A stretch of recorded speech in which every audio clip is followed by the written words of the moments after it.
మీరు ఇంతకు ముందు కన్నా ఇప్పుడు ప్రభుత్వం బాగుందా లేకపోతే ఇంతకు ముందు ప్రభుత్వం బాగుందా? పరిపాలన ఇప్పుడే బాగుంది, జగనన్న పరిపాలనే బాగుంది. ఏమేమి వచ్చినాయి మీకు జగనన్న నాకు పరిపాలన? వచ్చేటప్పటికి అమ్మఒడి వచ్చింది నా కొడుక్కి, రుణమాఫీ అయింది. నాకైతే మాత్రం ఇళ్ళ స్థలాలు కానీ ఏం లేదులే, కానీ నాకు ఓన్ ఉంది. అప్పుడు వైఎస్ రాజశేఖర రెడ్డి గారు ఉన్న హయాంలో నేను ఇల్లు కట్టుకున్నా ఆయన ఇచ్చిన పథకంలో. అదే రీతిలో ఇప్పుడు జగనన్న పరిపాలన కూడా ఒక అడుగే. అప్పుడు రాజశేఖర రెడ్డి 2 అడుగులు వేసాడు, ఇప్పుడు జగనన్న 4 అడుగులు ముందుండి జనాన్ని నడిపిస్తున్నాడు. అంటే ఇంత పథకాలు చేయబట్టే కదా పొత్తులు కట్టుకొని నానా విధాలుగా. మరి పథకాలు చేయకపోతే ఇవన్నీ అవసరం లేదు అనుకుంటా జగనన్న ఓడిస్తానికి. అన్ని విధాలుగా కూటమిలు అయ్యి వచ్చినా కానీ జగనన్నని ఎదుర్కోవటానికి ధైర్యం చాలుతున్నా. ముందు మెయిన్ 175కి 175 కంపల్సరీగా కొట్టాలనే నినాదంతోనే జగనన్న ఉన్నాడంటే దాన్ని బట్టి అర్థం చేసుకోవాలి ప్రజలు ముందు మెయిన్. అది టీడీపీ గవర్నమెంట్ మేనిఫెస్టో రిలీజ్ చేసింది కదన్న. ఏ రిలీజ్ చేసినా ఏముందన్నా, 3 గ్యాస్ బండలు అసలు ఎన్ని ఇచ్చినా కానీ 5 సంవత్సరాలు పరిపాలన, 14 సంవత్సరాలు పరిపాలన చేశాడుగా. మరి అప్పుడు చేయలేదు. ఇప్పుడు నేను చేశానని జగనన్న గురించి నేను గొప్పగా చెప్పగలుగుతున్నాను కాబట్టి చెప్పగలుగుతా. అదే జగనన్న అదే రీతిలో చెప్పాను, చంద్రబాబుని చెప్పాను, నేనున్నాను, ఈ పథకం నేను చేశాను చెప్పాలి కదా. గడప గడపకి ఇప్పుడు రేషన్ అనేది వాలంటరీ వ్యవస్థ అనేది ఎంతవరకు ఉపయోగపడుతుంది? బ్రహ్మాండంగా ఉందన్న. ఇప్పుడు లెగలేని వాళ్ళు ఉన్నారు, ముసలాం మొత్తుకున్నారు, వెళ్ళి అక్కడికి వెళ్ళి తెచ్చుకోలేరు. పంచాయతీ ఆఫీస్ కాడికి వెళ్ళి నాకు వచ్చినాక కూడా ఎన్నో రాజకీయాలు చూశాను నేను. ఇక్కడ వడ్డేశ్వరంలో ఎన్నో రాజకీయాలు చూశాను, ఎన్నో కుయ్యెత్తులు కూడా చూశాను నేను. అదే రీతిలో ఇవాళ జగనన్న పరిపాలన ఎంత ఇదిగా జరుగుతుందంటే జగనన్న నెంబర్ 1. అంటే వాలంటరీ వ్యవస్థ వల్ల మీ డేటా అంతా బయటికి వెళ్తుంది. అదన్నీ సుత్తి మాట అన్న. ముందు మెయిన్ అసలు విమర్శలు ఎక్కువ విమర్శలు. మరి చెప్తాను ఇప్పుడు జగనన్న పరిపాలన చేస్తుంటే ఓర్చుకోలేకపోతున్నారు. ముందు జగనన్నని ఎలా కొట్టాలి ఏంటన్నది ఓర్చుకోలేకపోతున్నారు జనం. అది వాస్తవం అయితే మాత్రం జగనన్న కంపల్సరీగా 175కి 175 కొడతారు.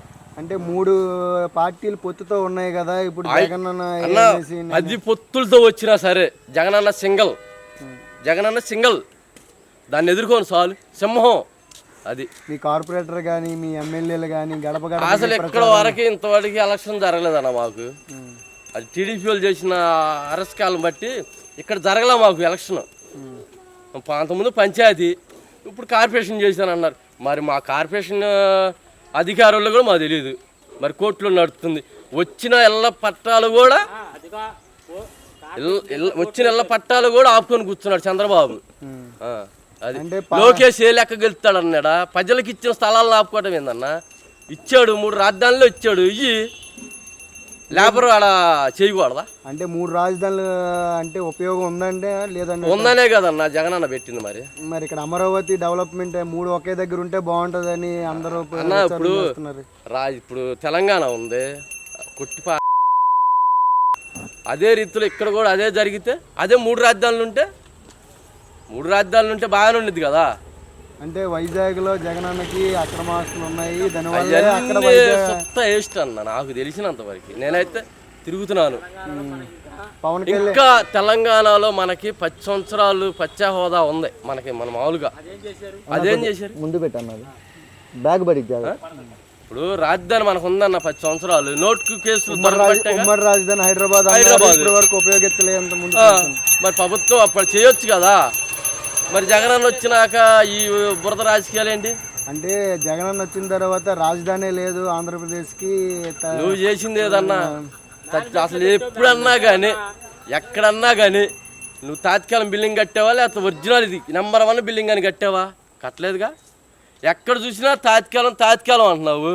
అంటే టీడీపీలో ఉన్న కొందరు నాయకులు ఏమంటున్నారంటే మేము కట్టిన బిల్డింగ్లే వాళ్ళు వాడుతున్నారు, తాత్కాలికంగా కట్టినా అని విమర్శలు బయటకు వస్తున్నాయి. అవన్నీ అన్న చెప్పుకుంటే విమర్శలు వస్తాయి అన్న, రాకుండా ఎందుకు ఉంటాయి అన్న? అక్రమాలు జరగబట్టే కదన్నా నువ్వు ఇప్పుడు గట్టిగా మాట్లాడాలంటే సుఖమే ఉంది. నీకు పొత్తులు లేనిదే నువ్వు రావు బయటికి. పవన్ కళ్యాణ్ గురించి ఏమంటారు? అసలు వేస్ట్ అన్న. నేను ఫ్యాన్స్ వాస్తవంగా చెప్పాలంటే పవన్ కళ్యాణ్ అంటే ఫ్యాన్స్ వరకే పరిమితం. అది అవునా? ఫ్యాన్స్ వచ్చి ఓటేయాలంటే వేయలేరుగా.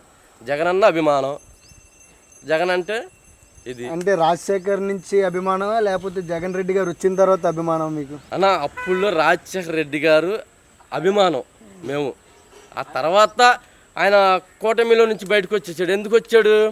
తండ్రి చనిపోయినప్పుడు మరణం చెందిన వాళ్ళని నేను ఓదార్పు యాత్ర చేస్తానన్నాడు. చేయనిచ్చారా? అందరూ ఏకమయ్యారు. చేయనీలా.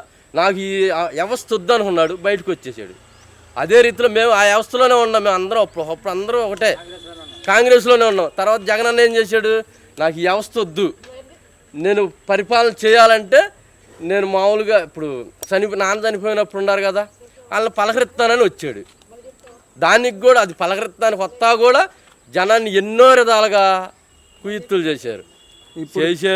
పలకరించారు. తర్వాత కేసులు పెట్టి జగన్ అన్న ఏం చేశారు? లోపల పడేశారు. అయినా కానీ 60 సీట్లకు పైనే గెలిపించుకున్నాడు. ఇది నుండి సింహం నుండి కూడా 60 సీట్లు గెలుచుకున్నాడు. అది ఇప్పుడు చంద్రబాబు గారు ఉండేటప్పుడు చంద్రన్న బీమా అనేది చనిపోయిన ఇన్సూరెన్స్లు గట్టి వచ్చాయి కదా, ఇప్పుడు ఏ బీమా లేవన్నా మాకు. ఇప్పుడు అవి ఏమి లేవు అనేసి విమర్శలు వచ్చిన జగన్ వచ్చిన తర్వాత విమర్శలన్నీ బయటకు వస్తున్నాయి. దానికి మీరు ప్రతిస్పందన ఏంటి? ఇప్పుడు చంద్రబాబు గారు ఉండేటప్పుడు చంద్రన్న బీమా అనేసి ఎవరైనా చనిపోయినా యాక్సిడెంట్లో గట్రా చచ్చిపోతే 2 లక్షలు కానీ ₹1,00,000 కానీ వర్తిచ్చాయి. కానీ ఇప్పుడు జగన్ గారు వచ్చిన తర్వాత అవేమీ లేవు అనేసి విమర్శలు. అవి ఎవరికి చెందినవి అన్న? పలానా టీడీపీ నాయకుడు చనిపోయాడంటేనే వాళ్ళకి చెందినవి అయ్యి. అంతేలే కానీ లబ్ధిదారులు చనిపోయిన వాళ్ళకి దొరికినాయా? అందలా. ఇప్పుడు నా కార్యకర్త అనుకున్న వాడికి ఏ పథకమైనా ఆడికే చెందినవి. ఇటు పలానాడు వైసీపీరా పలానా కాంగ్రెస్ వాడు అంటే ఎవడికి దొరకలేదు, దక్కలేదు కూడా. విమర్శించాల్సిన పని అవసరం లేదు. విమర్శించుకోను. ఇది నా నెంబర్ కూడా ఇస్తా వాళ్ళకి. ఏదో తెనాల్లో జరిగిన అమ్మాయి ఏదో తీసేసుకుంది, అది కాదు గీతాంజలి.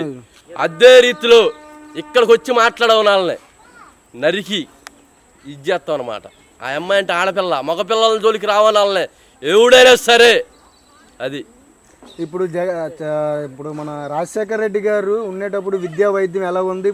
బ్రహ్మాండంగా ఉంది. ఇప్పుడు మన ఆ రోజుల్లో వైఎస్ రాజశేఖర రెడ్డి గారు చేశాడు. మధ్యలో వచ్చిన పరిపాలన ఉందగా, పరిపాలన పిల్లలు కూర్చుని వాళ్ళు బెంచీలు కాదు వాళ్ళకి. పాములు జరుగొడ్లు ఇట్టాడి జాగ్రత్త ఉండేవి పాములు దాంట్లో. ఇవాళ జగనన్న వచ్చిన తర్వాత వైద్య విధానం అదేలా ఉందంటారా? ఇప్పుడు బ్రహ్మాండంగా ఉందన్న. చెప్పేగా ఆ రోజుల్లో రాజశేఖర రెడ్డి గారు 2 అడుగులు వేసాడు. ఇవాళ రోజున వైఎస్ రాజశేఖర రెడ్డి గారు జగన్మోహన్ రెడ్డి గారు 4 అడుగులు ముందుకేసి విద్యా జీవనంలో కానీ ఏదైనా కానీ పిల్లలకి సంబంధించిన భోజన వసతి కానీ ఏదన్నా ప్రతిదీ కూడా జగనన్న ఈ రోజున చెప్పుకోగల ఇదిలో ఉన్నాడు అనమాట. అంటే టీడీపీకి మీరు ఇప్పుడు ఇచ్చే సందేశం ఏంటైతే? సందేశం ఏం లేదు. ముందు కూటమిలతో కాదు, సింగల్గా సింహాన్ని ఎదిరించి మాట్లాడవాను.